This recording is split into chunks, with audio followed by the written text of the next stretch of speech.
नमस्कार मित्रांनो. आता एका शेतकऱ्याचं असं म्हणणं होतं, की औषध सोडल्यानंतर गाईच्या पिशवीत औषध सोडल्यानंतर पुढं काय करायचं? आता नेक्स्ट काय करायचं, की आता औषध तर सोडून घेतलंय, पण आता पुढचा प्रोग्राम काय करायचा? हा प्रश्न खरंच मित्रांनो खूप कठीण आहे बरं का. कारण औषध सोडल्यानंतर बऱ्याचशा शेतकऱ्यांना असं वाटतं, की आपली गाय आता 21 दिवसानंतर किंवा 1 महिन्यानंतर गाय हिटवर येईल. पण आपल्याला सगळ्यांना माहिती आहे, की 4-4, 6-6 महिने होतात आणि गाय हिटवरच येत नाही. यामागचा प्रॉब्लेम काय आहे माहिती आहे का मित्रांनो? की आपल्याला ते समजतच नाही की औषध आपण का सोडले. त्यासाठी व्हिडिओ हा शेवटपर्यंत बघा. व्हिडिओ जर आवडला तर लाईक करा. चॅनलवरती नवीन असाल तर चॅनलला सबस्क्राईब करायला विसरू नका. नमस्कार मित्रांनो, शेतकरी आणि टेक्नॉलॉजी आपल्या यूट्यूब चॅनलमध्ये स्वागत आहे. मित्रांनो, एका शेतकऱ्याचं असं म्हणणं होतं आपल्या की औषध सोडल्यानंतर आपण काय करायचं की गाय हिटवर आली पाहिजे, की नेक्स्ट स्टेप काय पाहिजे आपली, त्या गायीवरती काय ट्रीटमेंट केली पाहिजे. तर मित्रांनो, कंडिशन अशा आहेत की आपण औषध का सोडलंय. आता बरेचसे शेतकरी, मी ह्याच्या आधी व्हिडिओ बनवला होता की कालचा व्हिडिओ आहे, की गाय हिटवर येत नाही म्हणून बरेचसे शेतकरी औषध सोडतात. आता हा प्रॉब्लेम वेगळा आहे मित्रांनो. यावरती मी व्हिडिओ बनवलाय. गाय हिटवर येत नाही म्हणून औषध सोडायचं, ही प्रथा आपली चालूच आहे. पण जर समजा आपल्या गायीच्या गर्भाशयात इन्फेक्शन आहे आणि यावरती आपल्याला ट्रीटमेंट करायची, तर यावरती सुद्धा व्हिडिओ आहेत की ट्रीटमेंट कशा प्रकारे करायची. जर व्हाईट पस असेल तर त्यासाठी वेगळी ट्रीटमेंट राहते. जर गाय रिपीट होत असेल, म्हणजे तुमची गाय AI केल्यानंतर राहत नसेल, त्यावरती ट्रीटमेंट वेगळी राहते. आणि लालसर म्हणजेच काय रक्तासारखी घाण टाकत असेल तर त्यावरती ट्रीटमेंट वेगळी राहते. प्रत्येकावरती ट्रीटमेंट वेगळी राहते. त्याचबरोबर काय होतं की कार्पस लुटियम गायच्या गर्भाशयात तयार झालाय का, जे की ओव्हेरीवरती तयार होतो, त्यावरती ट्रीटमेंट वेगळी राहते. गर्भाशयावरती सूज आहे का, जर सूज असेल तर त्यावरती ट्रीटमेंट वेगळी राहते मित्रांनो. आणि ह्या सगळ्याचा विचार करून आपल्याला ट्रीटमेंट करावी लागते. आणि त्यानंतर मित्रांनो आपल्याला काय करायचं असतं.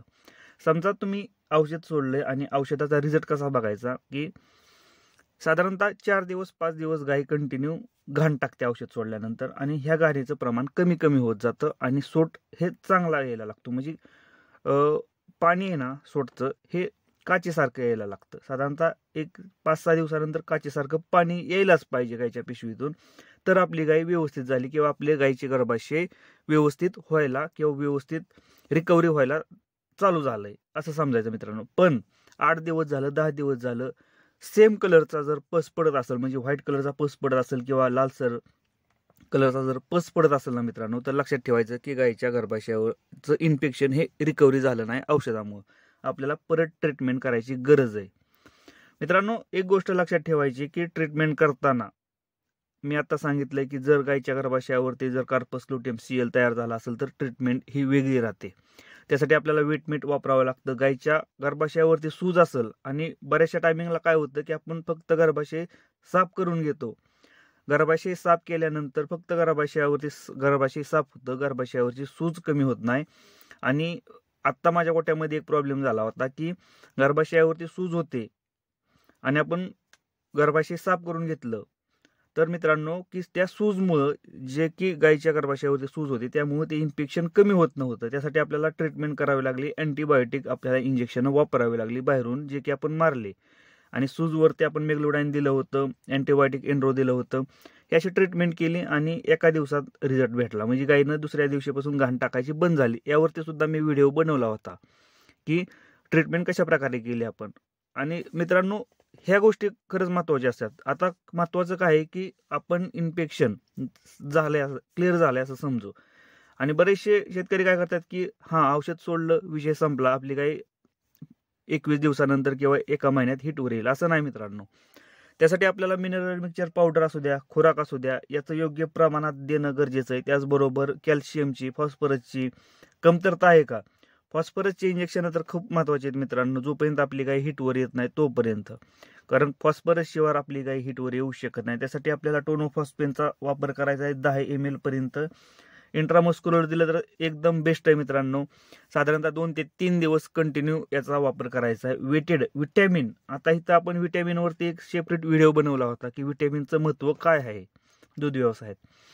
दूध वाढत नाही, विटॅमिनची कमतरता आहे मित्रांनो, लक्षात असू द्या. गाय कमजोर आहे, विटॅमिनची कमतरता आहे. कमजोर म्हणलं की काय होतं की गाय हिटवर येत नाही.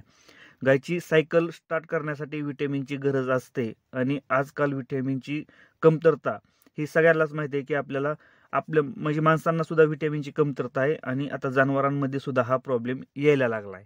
त्यासाठी व्हिटॅमिनच्या संदर्भात मित्रांनो व्हिटॅमिनचे इंजेक्शन आता मार्केटमध्ये अवेलेबल आहेत. फक्त ते आपल्याला आणून द्यायच्यात, पण आपल्याला त्या गोष्टी माहीत नाहीत की व्हिटॅमिनची सुद्धा इंजेक्शन मार्केटमध्ये आहेत आणि त्याची किंमत किती 80, 90 आणि 100 रुपयेपर्यंत आपल्याला भेटते मित्रांनो. हे व्हिटॅमिन काय करतं की आपली जी हीट सायकल आहे ना ते स्टार्ट करायला सुरुवात करतं. त्यासाठी व्हिटॅमिन सुद्धा खूप महत्त्वाचं आहे, जोपर्यंत आपली गाय हीटवर येत नाही. एकदा हीटवर आली, एकदा गाय गाभण राहिली की आपल्याला परत गरज पडत नाही मित्रांनो. फक्त काय होतं की जे स्टार्ट करण्यासाठी जी सायकल लागते ना त्यासाठी खूप प्रयत्न करावे लागतात आणि हे प्रयत्न सोडायचं नाही जोपर्यंत आपली गाय हीटवर येत नाही किंवा राहत नाही तोपर्यंत. कारण एकदा गाय गाभण राहिले ना मित्रांनो परत एवढं टेन्शन घ्यायची गरज पडत नाही. टेन्शन कोणत्या गायला घ्यायचं असतं? जी गाय गाभडते, म्हणजे जी गाय 4थ्या महिन्यात, 5व्या महिन्यात, 6व्या महिन्यात जी गाभडते ना, गाभ टाकते ना, त्या गायींना टेन्शन घ्यायचं असतं. कारण त्यावरती कंटिन्यू आपल्याला ऑब्झर्वेशन करायचं असतं की गायचा सोट पडतोय का काय, म्हणजे गाय कितव्या महिन्यात आहे. त्यासाठी ट्रीटमेंट राहतात मित्रांनो. त्यासाठी वेगळ्या ट्रीटमेंट असतात की गाई गाभडू नाही म्हणून. त्यावरती सुद्धा आपण व्हिडिओ बनवणार आहे. पण मित्रांनो आपला महत्त्वाचा फोकस काय आहे की गाईला औषध सोडल्यानंतर मित्रांनो काय करायचं की सगळ्यात महत्त्वाचं आहे की आपला सोट चेक करा. जर क्लिअर येत असेल तर चांगली गोष्ट आहे. 8 दिवसानंतर मित्रांनो फॉस्फरसची इंजेक्शन द्या तुम्ही. फॉस्फरसची पावडर असेल तर पावडर चारा.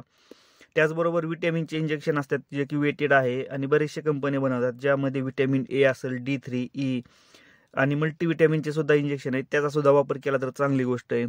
कॅल्शियम दिलं पाहिजे कंटिन्यू मित्रांनो. त्यासाठी मार्केटमधून कॅल्शियम आणायची गरज नाही. आपण 2 ते 3 रुपयात 1 लिटर कॅल्शियम आपण चुन्यापासून घरी बनवू शकतो. ह्याचे सुद्धा व्हिडिओ मी टाकलेले आहेत. फॉस्फरससाठी आपण मित्रांनो फॉस्फरस टोनोफॉस्फेन देऊ शकतो आणि मिनरल मिक्सचरसाठी मिनरल मिक्सचर पावडरीचा वापर करायचा आहे. साधारणतः सकाळी 150 आणि संध्याकाळी 150 ग्रॅम. आणि त्याचबरोबर आपल्याला वैरण चांगल्या प्रकारे पाहिजे मित्रांनो. वैरण आणि खुराक.